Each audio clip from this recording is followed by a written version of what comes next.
Once again, the material today is about data description. In short, data description is a process to squeeze or extract information from data. Okay, numerical data in to be precise. Okay, and this is the topic covered in this meeting. We'll try to understand how to compute some number. We call it as statistic without S. Statistics with S is the science, okay? But statistic without S is the number we calculate from data.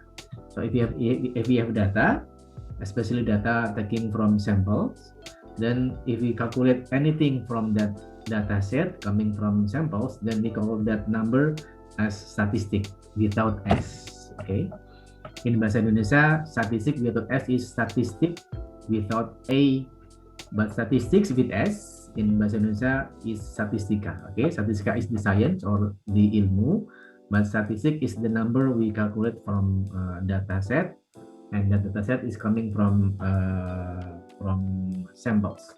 If we calculate data taking from population, then we call it as parameters. Okay, and we'll try to understand what is mean, median, and mode, and then we will also learn about range, variance, and so on. Okay, and that is the point of this meeting today. Okay, let's see. Okay, in short, this meeting will cover how we measure central tendency and variation, okay, of data set, and also the shape of the data set. So if we can imagine that data set of data or data set can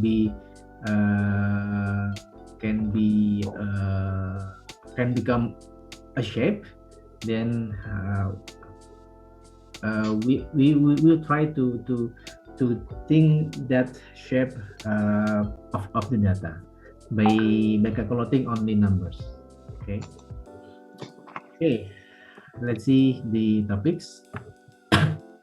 So this is the diagram showing you the statistic. We will try to understand how to calculate it and what the information contained in that statistic. Okay, we will cover two different aspects of data, of numerical data. The first is central tendency, and the second one is the variation of that data. Okay, we are focusing on these two aspects of data because if we understand these two aspects, the central tendency and the variation of the data, then we can understand mostly information from that data without seeing the raw numbers of that data. Okay, the first one is central tendency. It shows us the center of the data. Okay. And the other one is that we'll calculate also the variation, how different is the data set. Okay, that is the two aspects we will calculate from the data, and by taking these two numbers, then as I said before, we will have most of information contained in the data. Okay. Okay, let's see. We start with the central tendency with these three numbers: mean, median, and mode. We add arithmetic mean because calculating mean we have different process. We have another type of calculating mean. The other is geometric mean and harmonic mean. But the mean that I think you already know it before, even you already calculate it from some data. It is actually the arithmetic type of mean. Usually, if we say mean, then usually we refer to arithmetic mean, not the other type of mean, geometric or harmonic mean. Okay, let's see the central tendency. Okay, this is the overview of central tendency. Central tendency actually is a measure that show us where is the center of the data. So if we have data, numerical data set, Then if you want to know what is the center of that data set, then that is we call as central tendency.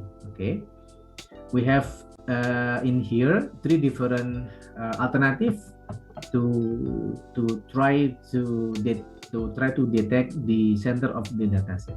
Okay, so mean, median, mode is different view of center. Okay, mean, I think we understand very well how to calculate the mean. This is the arithmetic mean, or usually we call it also as average. This is the formula. The other type or the other view in seeking the central tendency of data is median. Okay, median actually is a midpoint of data. So if we have data and then we sort it from the smallest one to the largest one, and if we calculate the midpoint of that sorted version, then that midpoint is we call as median. Okay, so median will discriminate our data set into two different groups, less than median and more than median. The number of observation smaller than median will be the same as the number of observation larger than median. So median, like splitting the data into two different groups, equal in number of observation. Okay, as we see in this illustration, we have 9 observation. One observation is visualized as one circle there, and the yellow one is the median. Then we can see that after we put median there, then the number of observations smaller than median is the same as the number that observation larger than the median. This is the median. And the mode, seeking the center of data by calculating the largest frequency. So the data with largest frequency will be viewed as mode, and the mode thing that is the center of the data. Okay, this is three different view of seeking the center, different view. So maybe some of the statistic, either mean or median or mode, will be closer to the real center of the data. Okay, so for example, for some data set, maybe mode, the value of mode is closer to the center of data compared to median, for example, or compared to mean. But for other data set, then median will be closer to the center of the data set. Maybe that is the situation. That's why we have three different alternatives to calculate or seeking the central of the data. Okay, mode I think is very easy. It is the most frequently observed value. Median is the midpoint, and mean. Okay, let's see what is the mean actually. Usually, if I ask some students what is mean, they are telling the process of calculating mean, not the mean itself. Okay, let's see. This is the details of the calculation. So if we have two different formula actually, depend on the source of the observation. If it is coming from population, then we have to calculate for all of the population. Then we use the capital N here, the big N here, to symbolize the number of observation in population, okay, or population size. Okay, population mean can be calculated by following this formula. We sum of all the values and we divide that sum with the population size. And the same process actually we apply on data set coming from sample, but we use different symbol. Here we have sorry, we have small cap of N. Okay, the capital version is for symbol for the population, but for the small cap is for the sample. Okay, but the process is the same. We sum the values and then we divide that sum with the number of observation. That is the formula for average or mean. Okay, let's see what is the mean actually compute. Okay, let's see if I have 5 observations. The value is 1, 2, 3, 4, and 5. And if we imagine that I have 5 different objects with equal weights, and we put each object into position of the number 1, 2, 3, 4, 5 there, and we put some point to make it this object become balanced. Then we have to put that point into number 3. Okay, if you put on other number, then the object will be not balanced anymore. Okay, imagine if you put that point in number 2, then we will have imbalance situation. Okay, 3 here, if we try to calculate the average, actually number 3 here is the average of this data set.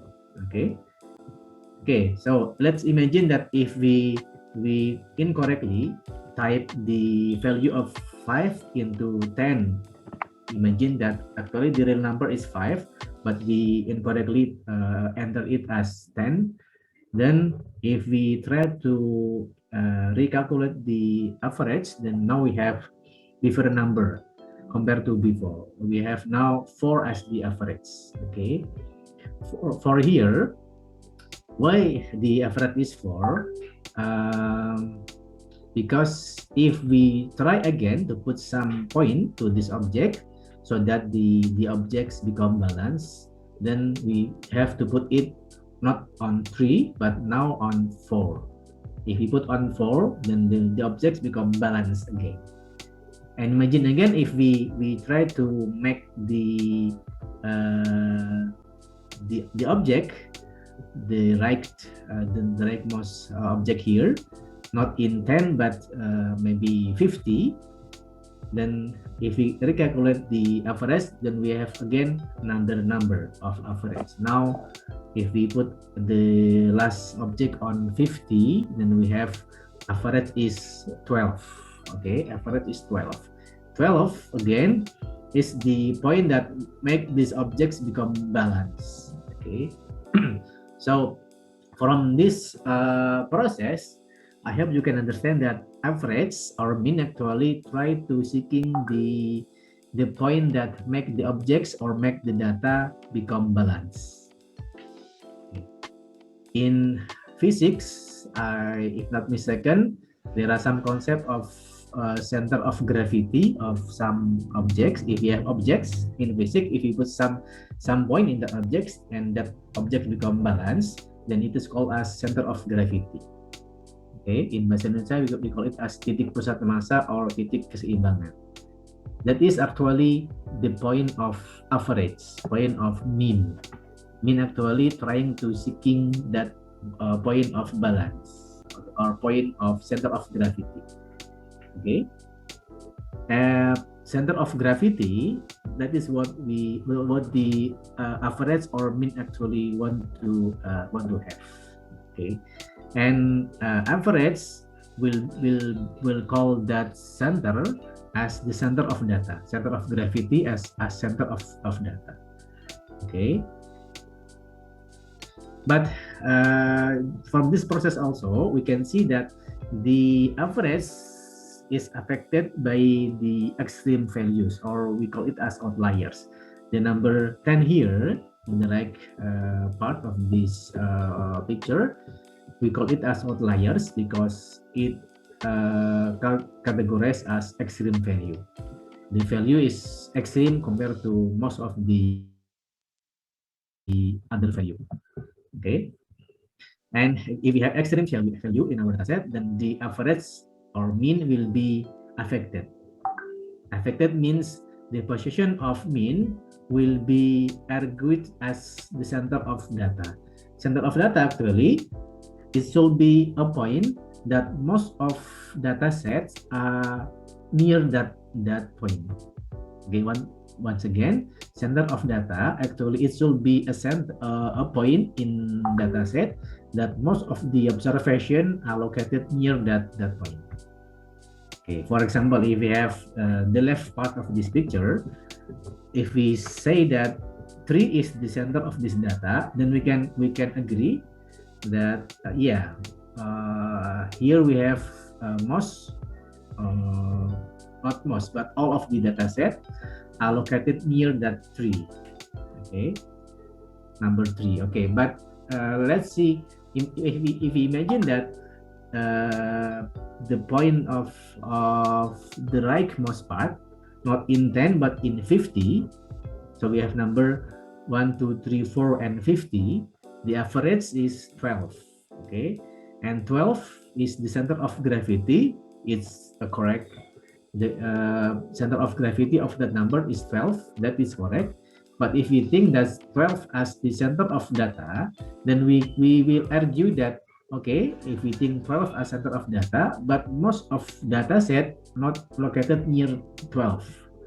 Okay, can you understand it? So 12 is correct for center of gravity of this data set. But if we think it as center of data, and we think most of observation are located near that 12, then it is incorrect.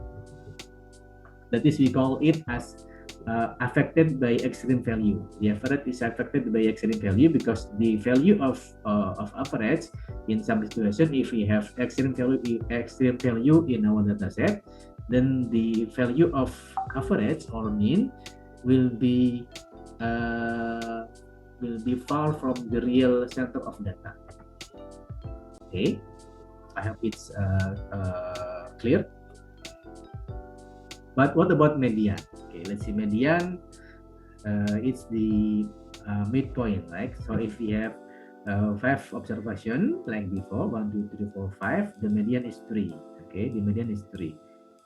Okay, but if we move the right object become 10, the median still 3, because median not seeking the value of the data set, but more on the number of observation, because the middle here means middle in terms of number of observation.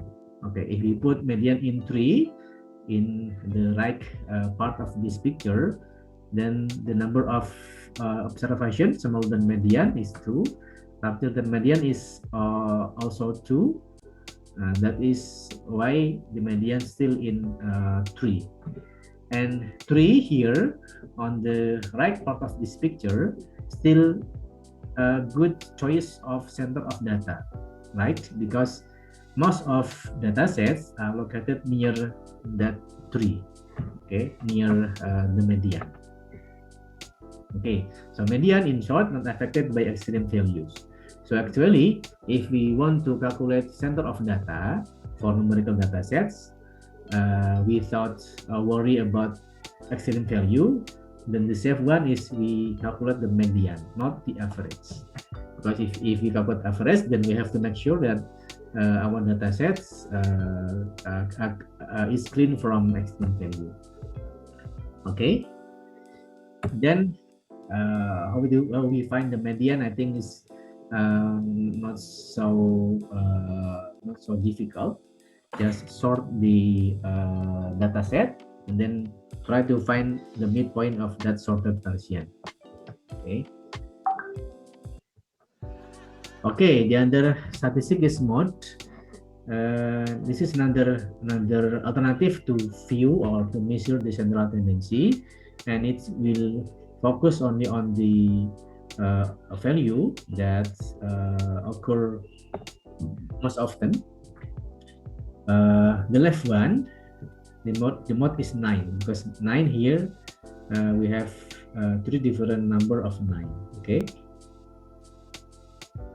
but for the right version, here we have 1, 2, 3, 4, 5, 6 observations.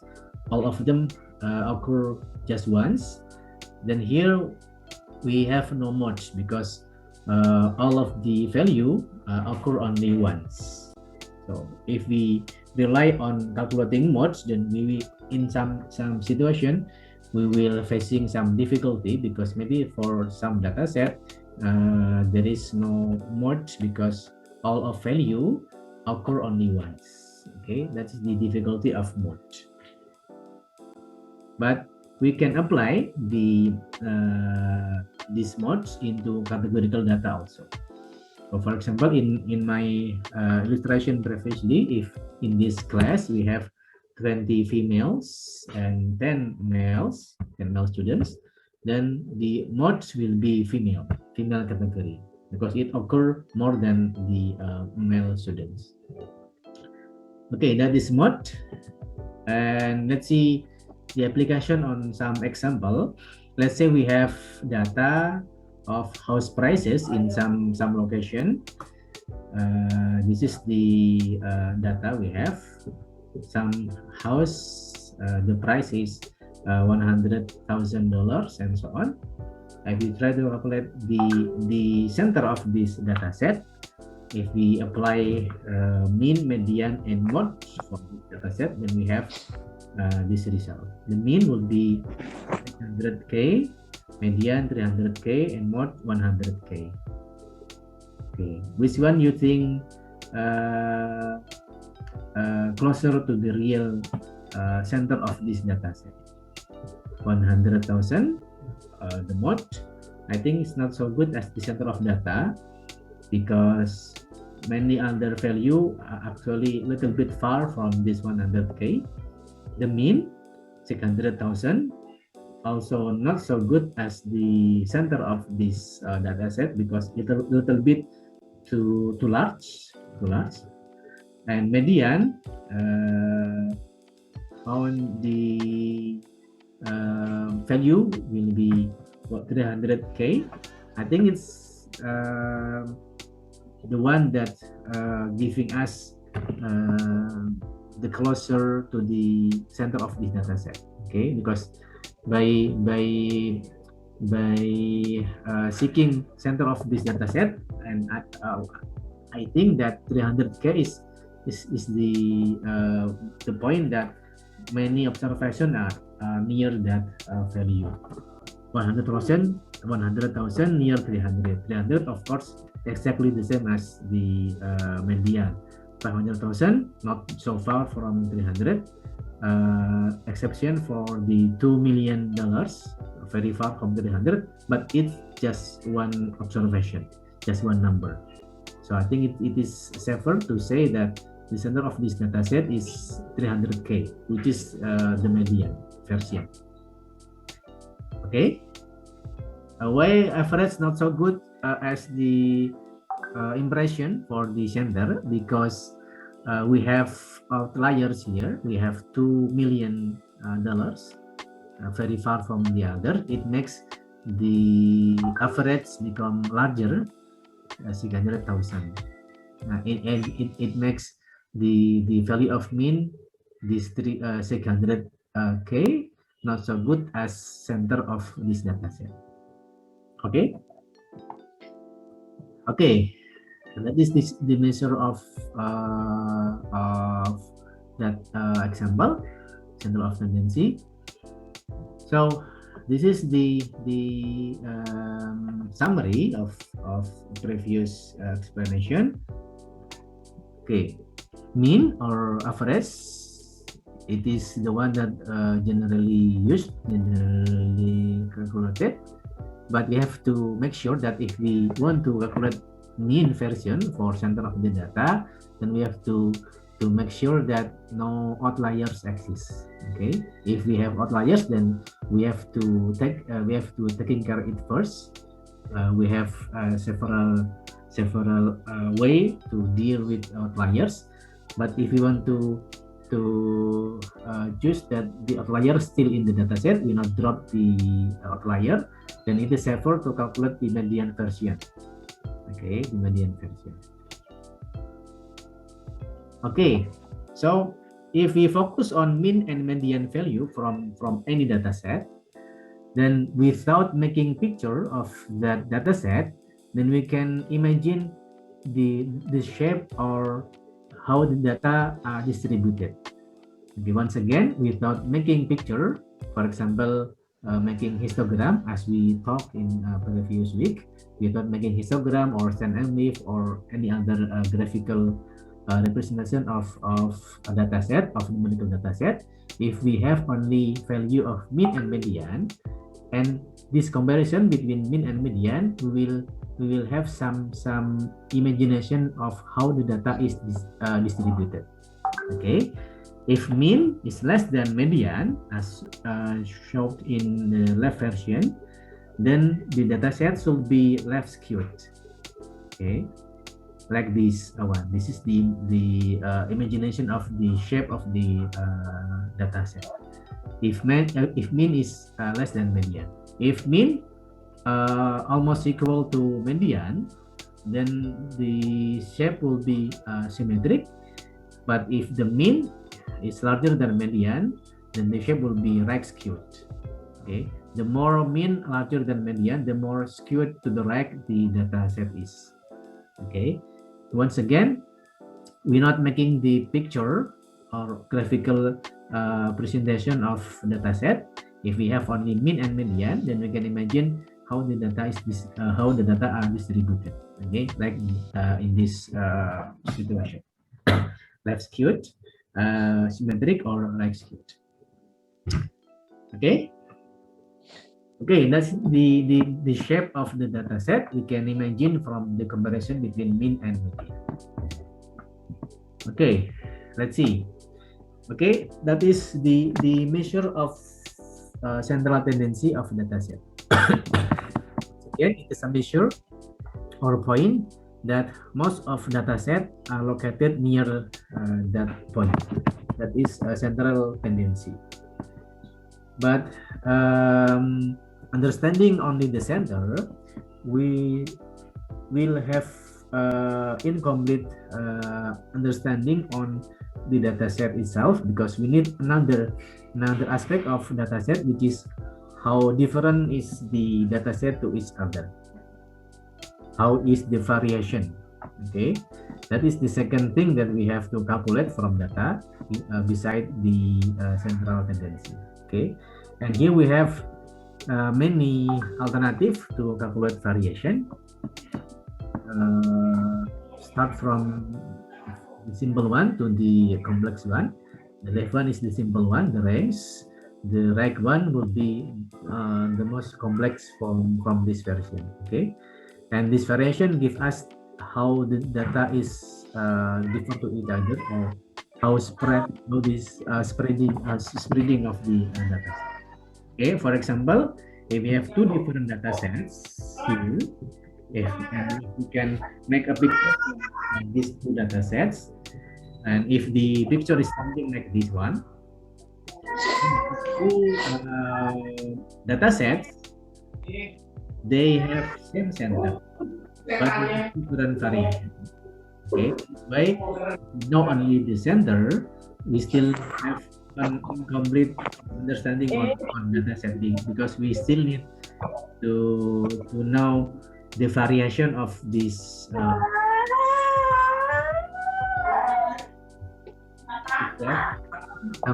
someone want to join the meeting?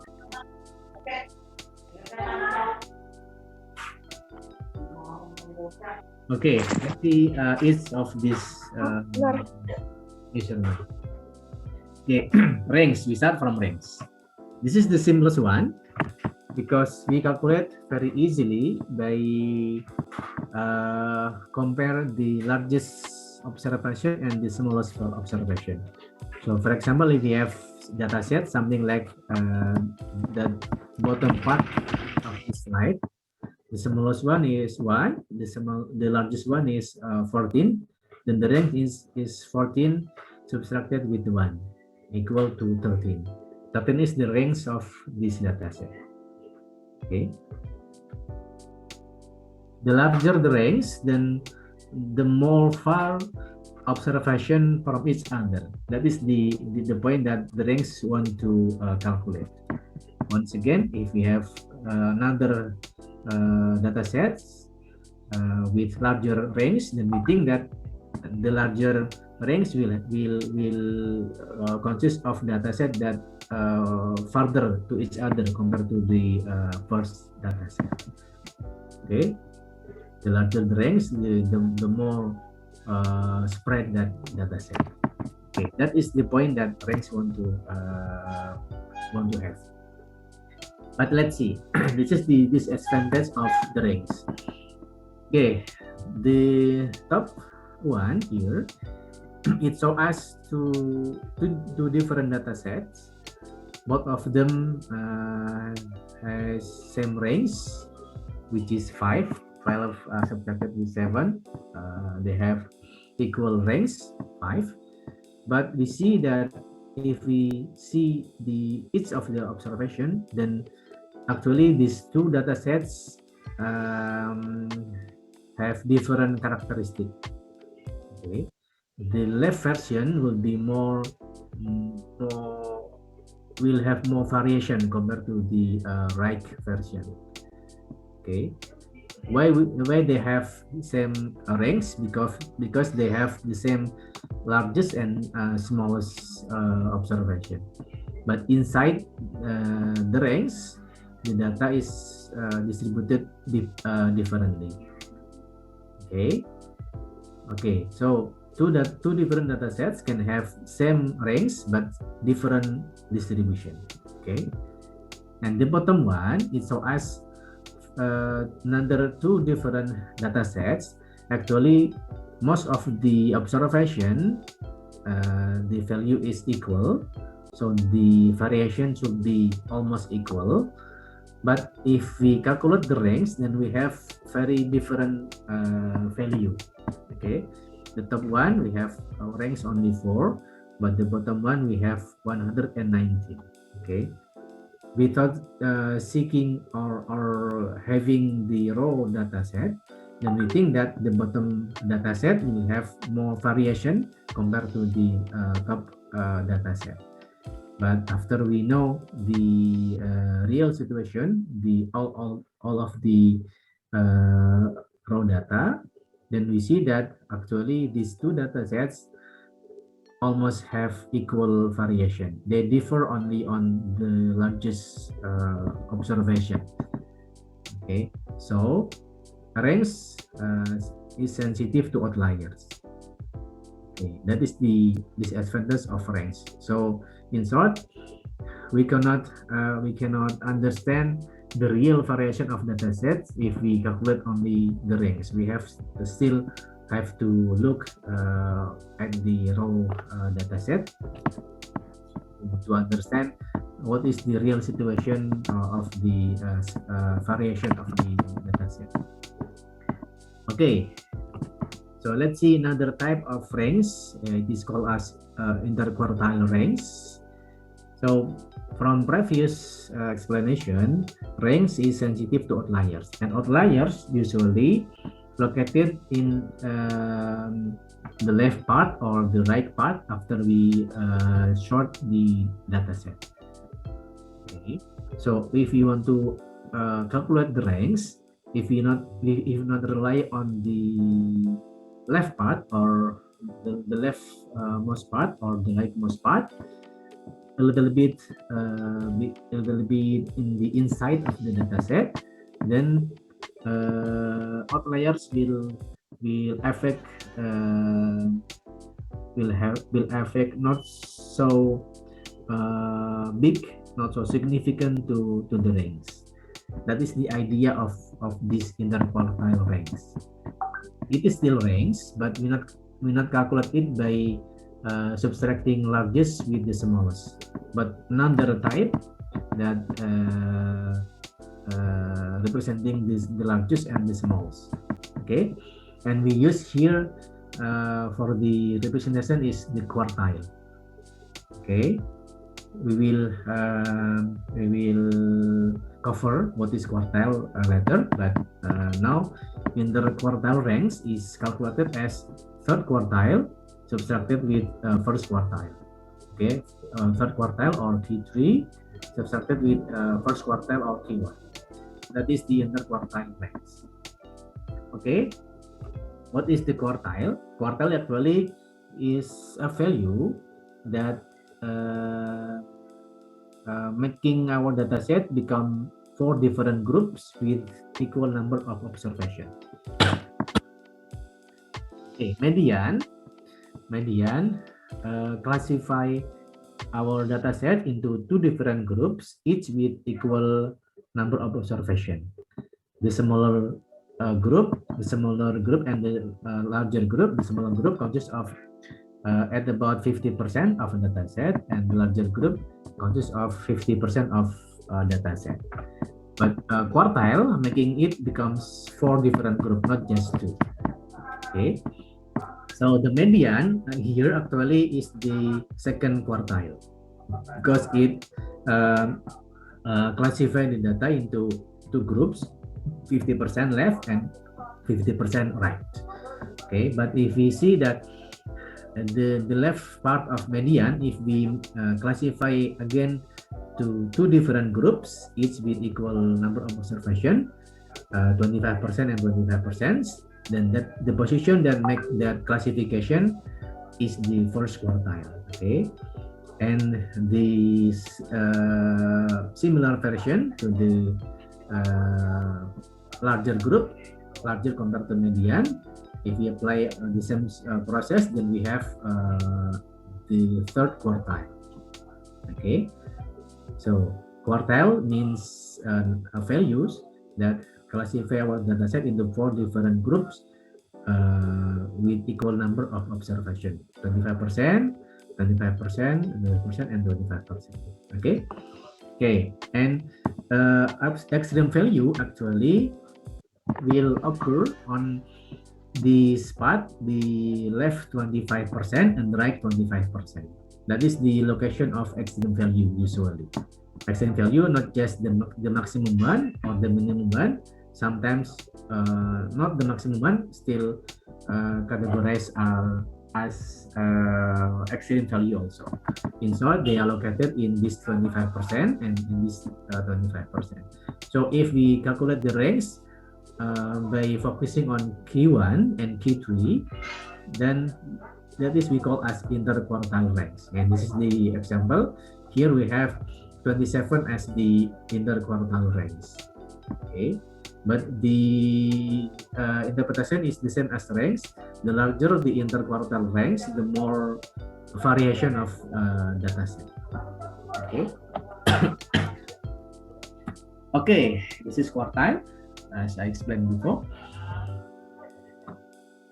Okay, how to find the quartile? I think it's not so difficult. Just sort the observation from the smallest one to the largest one, and then we find out the median first. I think it's not so difficult. If we have, for example, a dataset with 100 observations, then the median should be the value between 50 and 51 data after we sort it. Okay, and how we find out the first quartile? Then let's think the first group of observation smaller than median.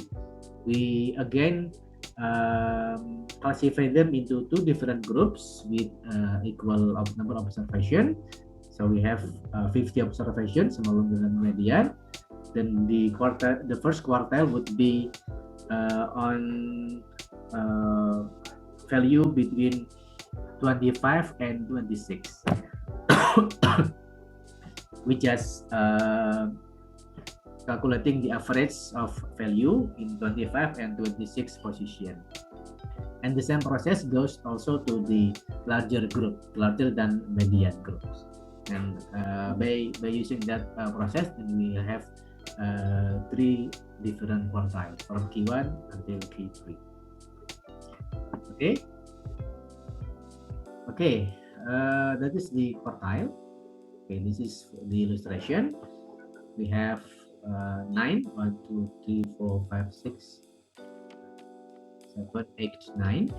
We already sorted it. Then if we try to find the median will be on observation number 5 after we sorted. Okay, 16 will be the median. Okay, 16 will be the median. Okay, then what about the first quartile? Okay, 11 to 16 is the first group. Here is the first group, smaller than median. If we try the median of this version, then we have the first quartile will be value between 12 to 13. If we taking the average of these two values, then we have 12.5. This is the first quartile. What about the third quartile? The larger group consists of 17 to 22. The third quartile would be the one between 18 and 21. If we have taking the average of these two values, then we have how much? 18 to 21 would be 19.5, right? That is the value of the third quartile. Okay, that is the interquartile range, and this is the illustration of calculating the quartiles. Okay. Okay, let's see the another version of variation if called as is called as variance. Okay, variance actually is a statistic calculated to measure the variation of data set, and different with range before, either range or interquartile range that rely only two different values.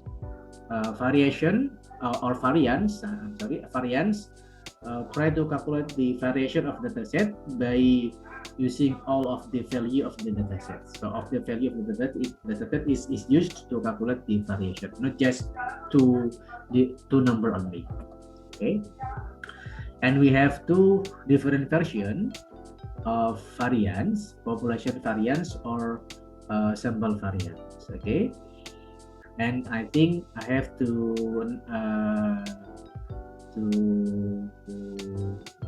give some correction here in this formula.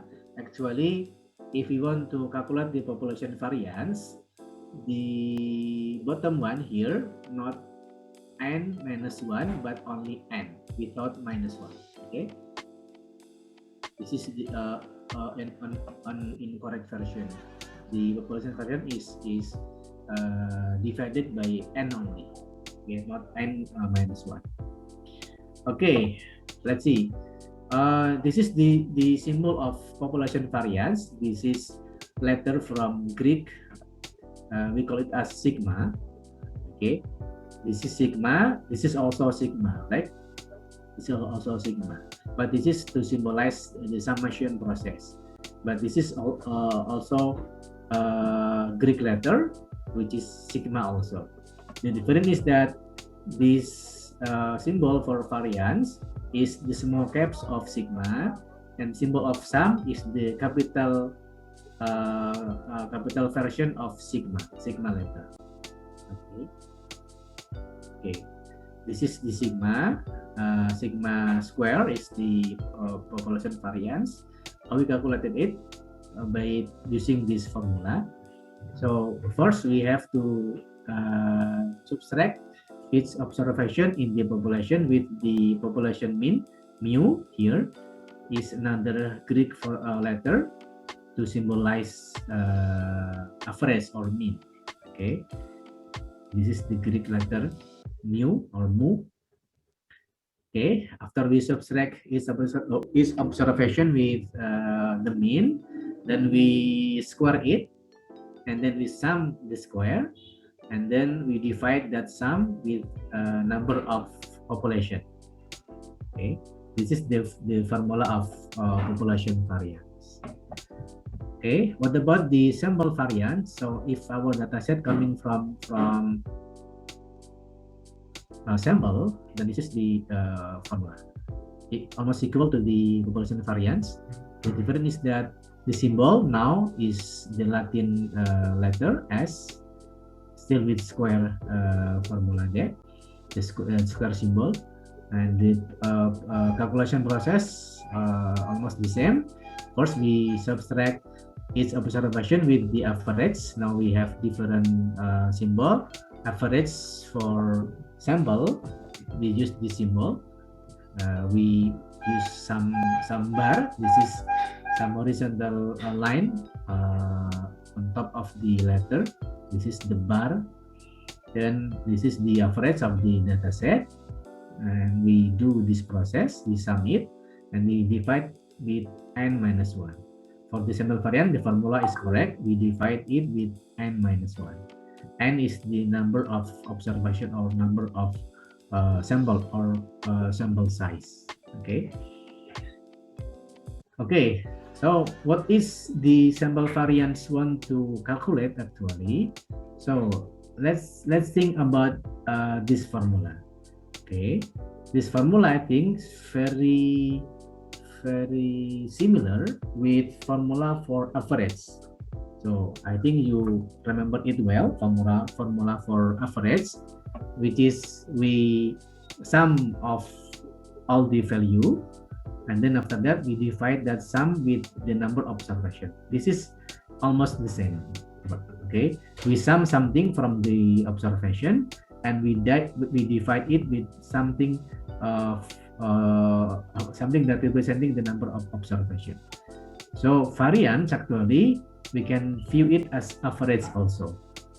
Okay, what is the average interpretation of variance? This is the interpretation of sample variance. This is sample variance. Once again, is average approximately the square deviation of values from the mean. Okay, so if average of x, then the variance will be average of this one, x subtracted with x bar, or deviation values from the mean, but we square it before summation, then the variance will be average of square deviation of values from the mean. Okay, that is the interpretation of variance. Once again, average of square deviation of values from the mean. Okay. So the average, I think I'm still in this slide first. The variance, we use square because this deviation, subtraction between observation and average, we will have observation smaller compared to average and larger than average. If the observation is smaller than average, then this deviation will be negative. But if the observation is larger than average, then the subtraction will have a positive sign. Okay, so we have a negative and positive sign. But we ignore this negative or positive because it shows only which one is larger, the observation or the average, or which one is smaller. The sign only show us that the information. This subtraction actually we want to measure the deviation or how far the observation to the average. So we ignore which one is larger. So to ignore the sign, we can use absolute value, or we can use the square value. But in mathematics, choosing square is preferred because on next process usually square version is easier compared to absolute version. Okay, that's why to drop the sign, positive or negative, here we use square. Okay, that's why the variance interpreted as average of square deviations. Okay, we put square there.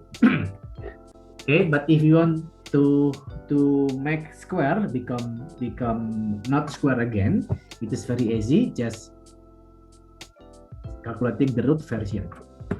So if we taking the root of the variance, we call it as standard deviation. Okay, standard deviation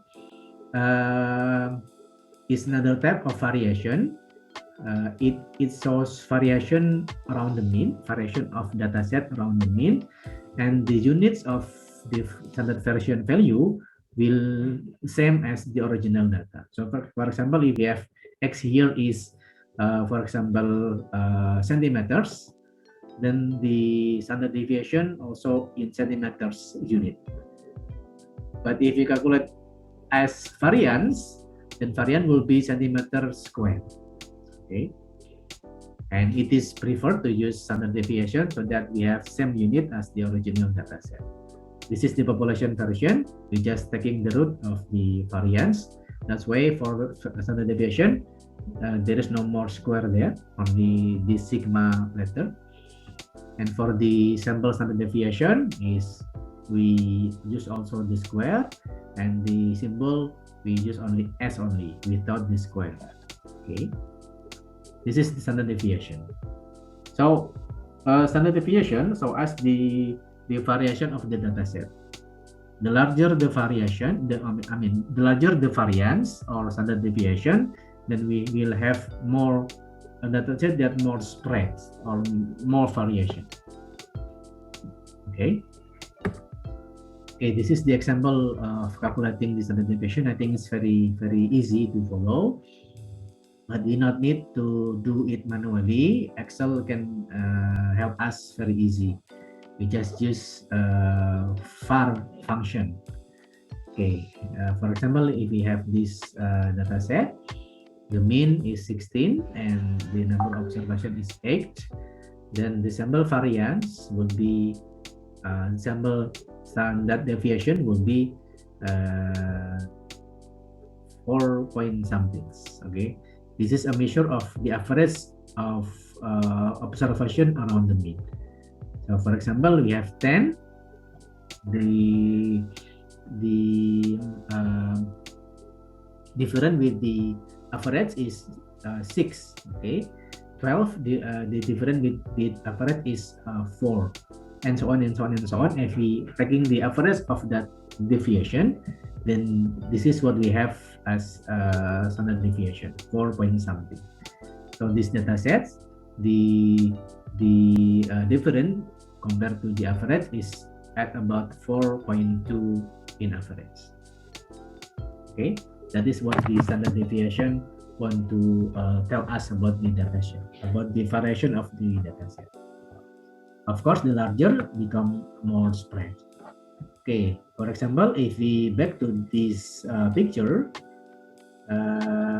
this one will have smaller standard deviation, and this one will have a larger standard deviation. Okay. Okay, let's see. This is another comparison of standard deviation. We have 3 different data sets. All of them have 15.5 as the average, as the mean, but they have different standard deviation. Okay, data A 3 point something, data B 0.9 something, data C 4.5 something. Without seeing the raw data, we can have some information that the data C is more spread compared to A or B, and data set B more solid. The location is more compact, more closer to each other compared to other data sets. Okay, and this is the situation of each of the data set. If we see the raw data. Okay. Okay, that is the standard deviation. So the advantage of variation or standard deviation is that its value is used during the calculation. The range use only 2 different value, but variance or standard deviation, they use all data set in the calculation. Okay, and value far from the mean are given extra weight because they are making the deviation become larger. Okay, become larger. Okay, that is the information we have from variance or standard deviation. Okay, how to understand more about data set? If we have information on the standard deviation, we can use this theorem called as Chebyshev theorem. Chebyshev is name of a person. Okay, this theorem said that for any population with mean mu and standard deviation sigma and k larger than 1, then the percentage of observations that fall within the interval it will be plus minus mu plus minus k multiplied with standard deviation is at least this percentage. Okay, for example, if we choose k as 2, okay, it means that if we have range or interval between two standard deviation from the average, then we have a number of observation is at least, okay, we use k is 2, k square is 4, 1 subtracted this 1 divided by 4 is 3/4. So at least 3/4 of the data sets fall within two standard deviation. Okay,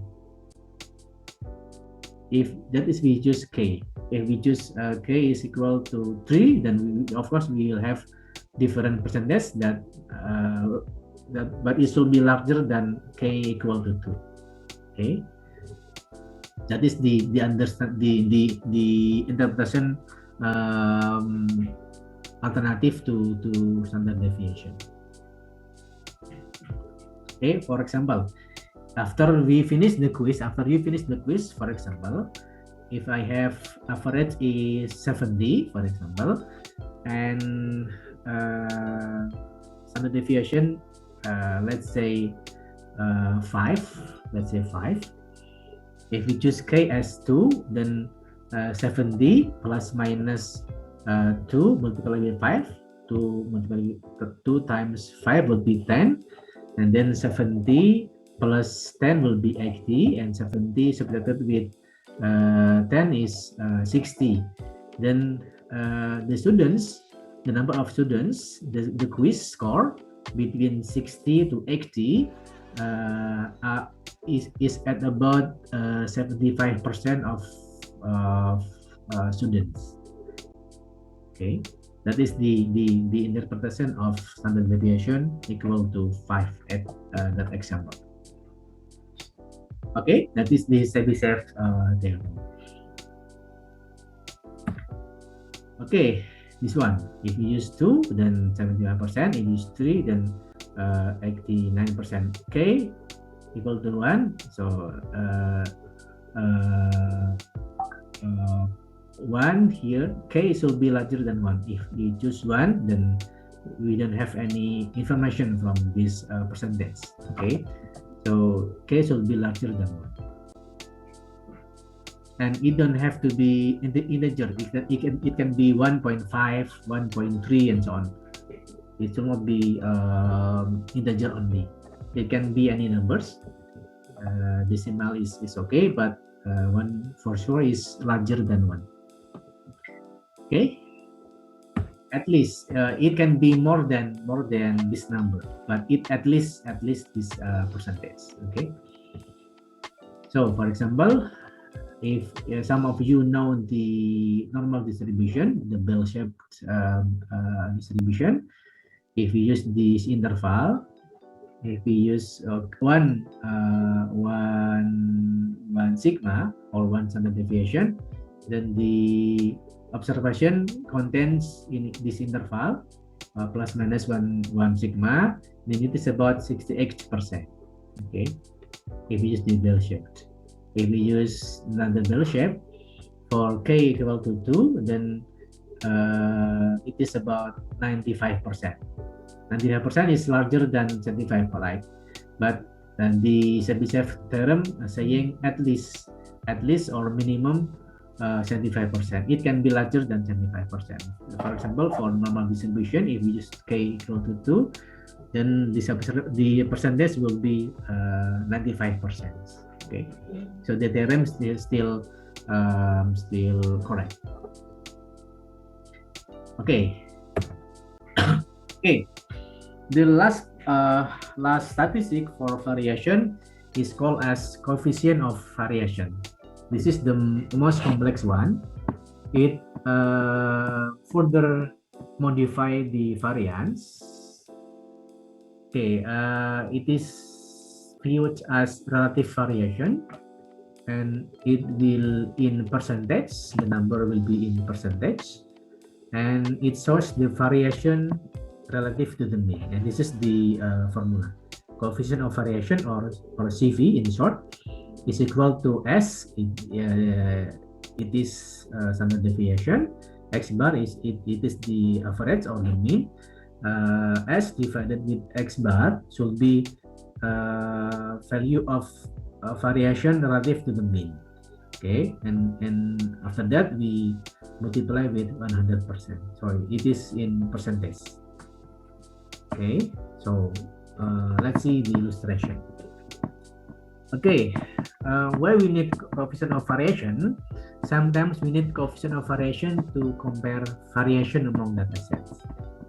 Okay, before seeing this illustration, you must understand that standard deviation, it has units, and the unit is same as the original data. If our data, the unit is centimeter, then the standard deviation also in centimeter. Okay, but if the unit of the data is in rupiah, for example, if it is a kind of price or price of something, taking as rupiah as the unit, then the standard deviation should also in rupiah. And we cannot compare the variation of price to variation of unit cells. Okay, unit cell is unit. The unit is number of product sold. Okay, we cannot compare which one is more have more variation, the price or the number of products sold. We cannot compare by using standard deviation because they have different unit. Okay, but if you want to compare, we can use this statistic, coefficient of variation, because coefficient of variation, all of the calculation will have percentage as the unit, so we can compare it directly. Okay, other point for coefficient of variation is that it gives us comparison of the relative variation compared to the mean. So let's see about this example. So for example, we have two different stock. Stock here means in bahasa Indonesia as saham. So we have two different company A and B. Their stock for company A, for last year, the price of last year, the average is $50, and for company B, $100. Okay, after we calculate the standard deviation, we have for stock A, we have standard deviation equal to 5, and stock B also $5. Okay, they have the same standard deviation. Also, it means they have same variation, right? It should be same variation. But let's see which one is more dynamic, which one has more volatility. Okay, which one is more volatile, more dynamic, more variation actually. Let's see. If we calculate the coefficient of variation for stock A, here we have 5 divided with 50 and multiply with 100%, then we have 10%. What is the interpretation of this 10%? It means that the standard deviation of stock price for stock A, for company A, is 10% compared to the average. Okay, in short, standard deviation of stock price for company A is 10% compared to the average. But for stock B, it has same standard deviation 5, but 5 here is divided by 100. So finally we have 5% for the CV. Okay, it means that for stock B, stock for company B, the variation is 5% compared to the average. So which one is actually more volatile? Actually, more volatile is stock A. Okay, because it has 10% as the relative variation compared to stock B that only 5%. Okay, so stock B here is interpreted as it has less variable relative to its price compared to stock A. Okay, that is why we need coefficient of variation, because sometimes we need to compare one variable to other variable. Sometimes they have different units, but also they have different level of situation. So by taking the relative version, then we can compare the situation directly. Okay. Okay, using Microsoft Excel to do the descriptive statistic, I think I have to show